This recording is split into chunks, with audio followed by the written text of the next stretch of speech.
Wayanad DCC treasurer NM Vijayan ആത്മഹത്യ ചെയ്തതുമായി ബന്ധപ്പെട്ട കേസിൽ കോൺഗ്രസ് നേതാക്കൾക്ക് മുൻകൂർ ജാമ്യാപേക്ഷയിൽ വിധി ഉച്ചകഴിഞ്ഞ് 4 മണിക്കാണ്. MLA IC ബാലകൃഷ്ണൻ, DCC അധ്യക്ഷൻ ND അപ്പച്ചൻ, KK ഗോപിനാഥൻ എന്നിവരാണ് മുൻകൂർ ജാമ്യം തേടി കൽപ്പറ്റയിലെ ജില്ലാ സെഷൻസ് കോടതിയെ സമീപിച്ചത്. വിവരങ്ങളുമായി സുർജിത്ത് അയ്യപ്പത്ത് ചെയ്യുന്നു. സുർജിത്ത്, അത് CPM പൊളിറ്റിക്കലി രാഷ്ട്രീയമായി ഏറ്റെടുത്ത ഒരു കേസ് കൂടിയാണ്. അതുകൊണ്ട് ഇന്ന് വരുന്ന മുൻകൂർ ജാമ്യാപേക്ഷയിലെ വിധി നേതാക്കൾക്ക്, പ്രത്യേകിച്ച് MLAക്ക് അതിനിർണായകമാണ്. സുർജിത്ത്.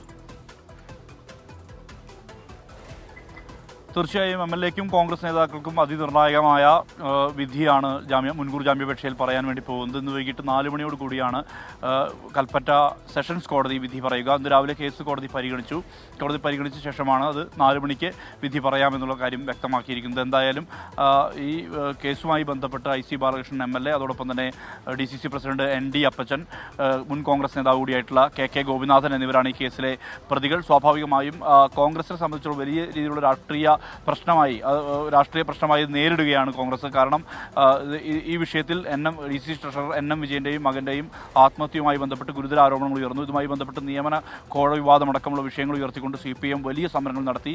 CPMന്റെ സംസ്ഥാന സെക്രട്ടറി MV ഗോവിന്ദൻ അടക്കമുള്ളവരുടെ എത്തി ബത്തേരിയിൽ വലിയ രീതിയിലുള്ള സമര പ്രഖ്യാപനം നടന്നു. DYFI അടക്കമുള്ള സംഘടനകൾ അത് ഏറ്റെടുക്കുകയും പിന്നീട് വലിയ സമരമായി അത് മാറുകയും ചെയ്തു. ഇവർ ഉന്നയിക്കുന്ന ആവശ്യം IC ബാലകൃഷ്ണന്റെ രാജിയും ഒപ്പം തന്നെ കോൺഗ്രസ് നേതാക്കളുടെ അറസ്റ്റുമാണ് CPM പ്രധാനമായും ഉന്നയിക്കുന്ന ആവശ്യം. ഇതിനകത്ത് കഴിഞ്ഞ ബുധനാഴ്ചയും വ്യാഴാഴ്ചയുമാണ് വാദം നടന്നത്. ആ മുൻകൂർ ജാമ്യാപേക്ഷയിൽ ഇനി വിധി ഇന്ന് വൈകിട്ട് 4 മണിയോടുകൂടി പറയുമെന്നുള്ള കാര്യത്തിൽ വ്യക്തത ഉണ്ട്. എന്തായാലും അതിനകത്ത് ഇപ്പോൾ IC ബാലകൃഷ്ണനെ സംബന്ധിച്ചിടത്തോളം അദ്ദേഹവും നേതാക്കളും ഇവിടെ വയനാട്ടിലേക്ക് എത്തിയിരുന്നില്ല. കഴിഞ്ഞ വ്യാഴാഴ്ചയാണ് IC എത്തിയത്. ഇന്നലെ IC ബാലകൃഷ്ണൻ നിയമസഭയിലും എത്തുന്ന സാഹചര്യം ഉണ്ടായി. മറ്റ് 2 നേതാക്കളും ഈ വയനാട് ജില്ലയിലേക്ക് വന്നിട്ടില്ല. എന്തായാലും വിധിയുടെ അടിസ്ഥാനത്തിലായിരിക്കും ഇനി വരിക.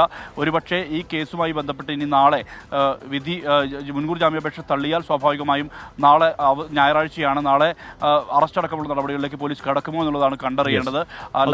ഇത് വളരെ നിർണായകമാണ് മുൻകൂർ ജാമ്യാപേക്ഷ. അപ്പോൾ 4 മണിക്കാണ് അതിൽ ശിക്ഷാവിധി, മുൻകൂർ ജാമ്യാപേക്ഷയിൽ ഒരു വിധി ഉണ്ടാവുക. അതിനുശേഷം അറസ്റ്റ് അടക്കം നടപടികൾ ഉണ്ടാകുമോ എന്ന് പോലീസ് ആലോചിക്കുകയും ചെയ്യും.